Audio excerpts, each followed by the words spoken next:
Nesse vídeo eu vou falar sobre finanças, né? Mais especificamente sobre ponto de equilíbrio. O que é ponto de equilíbrio? É o valor mínimo que a empresa deve vender para que ela não tenha nem lucro e nem prejuízo. Existem basicamente três tipos de ponto de equilíbrio. É o ponto de equilíbrio contábil, o ponto de equilíbrio financeiro e o ponto de equilíbrio econômico. No exemplo hipotético, nós vamos falar sobre o ponto de equilíbrio contábil, mas no final do vídeo a gente vai conseguir identificar a diferença que existe entre cada um deles. Independente da empresa que você trabalha, esse indicador ele é responsável pela demissão ou admissão dos funcionários. Vamos agora o passo a passo para você conseguir identificar o ponto de equilíbrio da sua empresa. O primeiro passo que deve ser levado em consideração são as despesas fixas. O que são despesas fixas? São aquelas despesas que elas vão existir independente da quantidade vendida. Então você precisa linkar todas essas despesas mensais que sua empresa tem. Por exemplo, a taxa bancária, que é aquela taxa da sua conta pessoa jurídica, né, que o banco cobra, o aluguel da maquineta do cartão, água, luz. Se sua empresa tem um programa, se tem um software que você paga mensalidade para controle de estoque, controle de venda, também tem que estar incluso. E também a depreciação. O que é depreciação? É justamente a desvalorização que os móveis, utensílios, máquinas, equipamentos, veículos têm todos os anos. Por exemplo, a depreciação de veículo é 20% ao ano. Então, se sua empresa tem um veículo no valor de 20 mil, você coloca 20 mil vezes 20%, que vai dar 4 mil reais, que é a desvalorização anual desse veículo. Você divide por 12, esse valor mensal tem que estar incluso também nas suas despesas fixas. A questão do contador, o aluguel, é importante que mesmo que o imóvel seja próprio, o aluguel tem que ser levado em consideração. É o que a gente chama de custo de oportunidade. É o valor que você deixa de ganhar em detrimento de outro. Por exemplo, se sua empresa não tivesse instalada, esse imóvel poderia estar alugado. Se você não tivesse comprado esse imóvel, esse dinheiro tivesse aplicado, você poderia estar tendo um retorno sobre este investimento. Então, tem que estar incluso também o valor desse aluguel. Prolabore. É importante que o gestor também coloque o Prolabore. O que é Prolabore? É o salário do dono da empresa. Alguns empresários acabam não cometendo um grande erro em não ter um valor pré-estipulado. E o que acontece? Muitas vezes ele pega um valor acima da capacidade da empresa. Então, não é a empresa que tem que se enquadrar às suas necessidades, é o gestor que tem que se enquadrar à capacidade de pagamento da empresa. Um outro ponto importante também é o funcionário. Você não deve levar em consideração, no momento que você cria as despesas fixas, apenas o salário do funcionário. Mas você deve colocar também o 13º proporcional, as férias proporcionais e outros custos e outros gastos que você tem com esse funcionário. Por exemplo, se o funcionário tem um salário de R$ 1.000, mensalmente ele vai custar R$ 1.622 para a empresa. Então, o valor que deve ser colocado nas despesas não é apenas R$ 1.000, mas sim R$ 1.622. Aqui nós estamos falando de regime de caixa, regime de competência e também provisão e princípio da entidade. Então, são informações que o gestor realmente deve conhecer.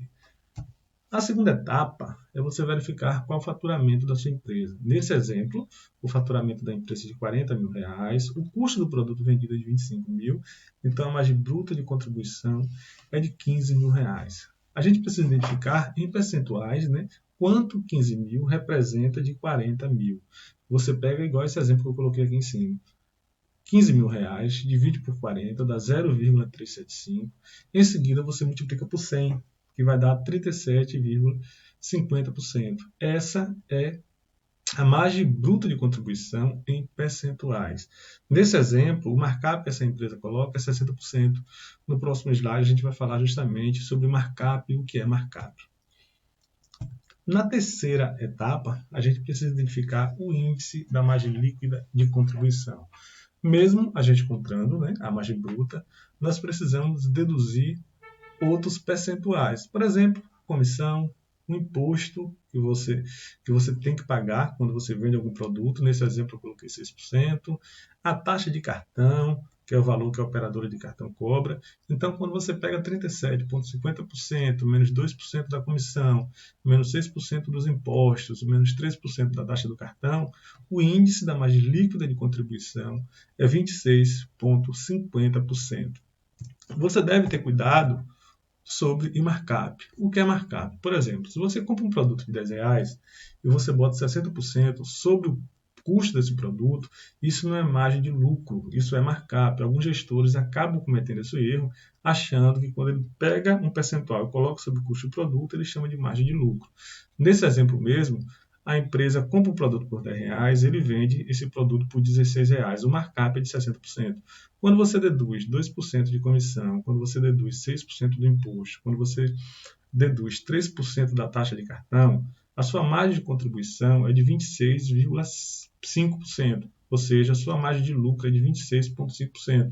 Então, o markup é 60%, nesse caso, a margem de contribuição é de 26,5%. É importante o gestor entender isso, porque as empresas que realmente têm lucro, na grande maioria das vezes, não são as empresas que têm o maior faturamento, mas sim aquela empresa que sabe precificar o seu produto de forma correta.